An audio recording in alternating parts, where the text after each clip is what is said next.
2025 में होली कब की है? 14 या फिर 15 मार्च? जाने सही डेट। होली के पर्व का हिंदू धर्म में बहुत ही ज्यादा महत्व है। यह हर साल फागुन माह के शुक्ल पक्ष की पूर्णिमा तिथि को मनाया जाता है। इस दिन लोग भगवान कृष्ण और राधा रानी की आराधना करते हैं। वहीं इस बार होली 2025 के त्योहार को लेकर लोगों के मन में थोड़ी सी कंफ्यूजन की स्थिति बनी हुई है। तो आइए इसकी सही डेट जान लेते हैं। होली किस दिन मनाई जाएगी और किस दिन रंग खेला जाएगा। तो रंगों का त्योहार होली हर साल भव्यता के साथ मनाया जाता है। दीपावली के बाद भारत में सबसे बड़ा त्योहारों में से एक होली है। यह होलिका दहन के बाद मनाई जाती है। साथ ही यह महत्वपूर्ण बुराई पर अच्छाई की जीत का प्रतीक है।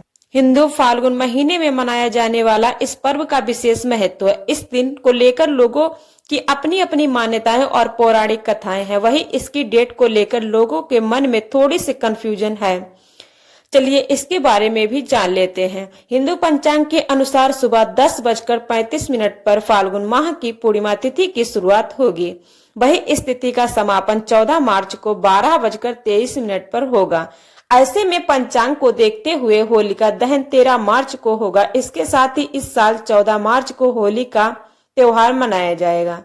ब्रज क्षेत्र में मथुरा, वृंदावन, नंदनगांव और बरसाना शामिल है। यहाँ होली बहुत ही धूमधाम के साथ मनाई जाती है। यह त्योहार 2 दिनों तक मनाया जाता है। होलिका दहन पर लोग बुराई पर अच्छाई की जीत के प्रतीक के रूप में जलाते हैं।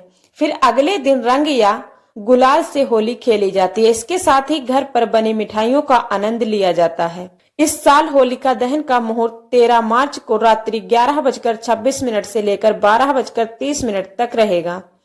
इस दौरान होलिका दहन किया जा सकता है।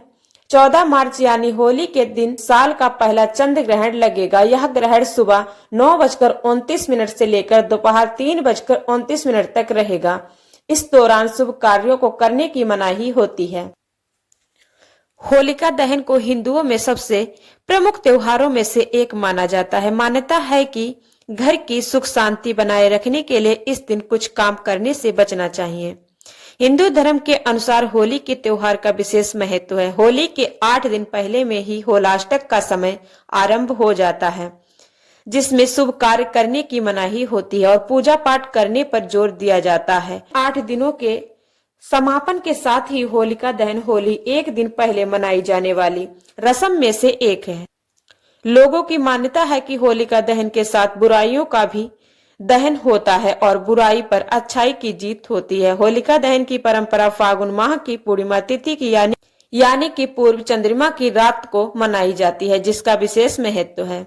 होलिका दहन पर मुख्य रूप से होलिका माता की पूजा की जाती है और घर में सुख समृद्धि की कामना की जाती है। इसीलिए भूल कर भी इस दिन मांस और मदिरा का सेवन नहीं करना चाहिए, क्योंकि होलिका दहन पूर्णिमा तिथि को पड़ता है। इसका और भी अधिक महत्व और इस दिन तामसिक भोजन पूर्ण रूप से वर्जित माना जाता है।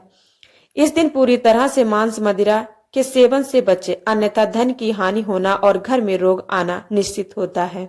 यदि आप धन वृद्धि की कामना करते हैं तो होलिका दहन के दिन कितनी भी बड़ी परेशानी क्यों न हो, किसी को भी पैसे उधार देने और लेने से बचना चाहिए। ज्योतिष के हिसाब से मान्यता है कि होलिका दहन के दिन पैसे का लेन देन करने से हानि होती है। घर के बड़े हमें हमेशा अच्छे काम करने की सलाह देते हैं, इसीलिए उन्हें हमेशा मान सम्मान देना जरूरी होता है। खास तौर पर होलिका दहन के दिन बुजुर्गों का अपमान करने से बचें। इस दिन बुजुर्गों का अपमान करने से भगवान भी अप्रसन्न होकर घर में रोग दोष लगा देते हैं। इस दिन बड़ों और बुजुर्गों का आशीर्वाद लेना चाहिए, अत्यंत फलदायी होता है। होलिका दहन के दिन जहां तक संभव हो किसी दूसरे के घर में भोजन करने से बचना चाहिए। इसी दिन दूसरों के घर में भोजन करने से घर में रोग दोष आते हैं। इस दिन अपने घर में शुद्ध भोजन बनाकर पूरे परिवार समेत ग्रहण करना चाहिए और ईश्वर को भोग लगाना चाहिए। मान्यता है कि होलिका दहन के दिन कई नकारात्मक शक्तियां इर्द गिर्द घूमती हैं, इसीलिए महिलाओं को अपने बाल खुले नहीं छोड़ने चाहिए। होलिका दहन के दिन गर्भवती महिलाओं को होलिका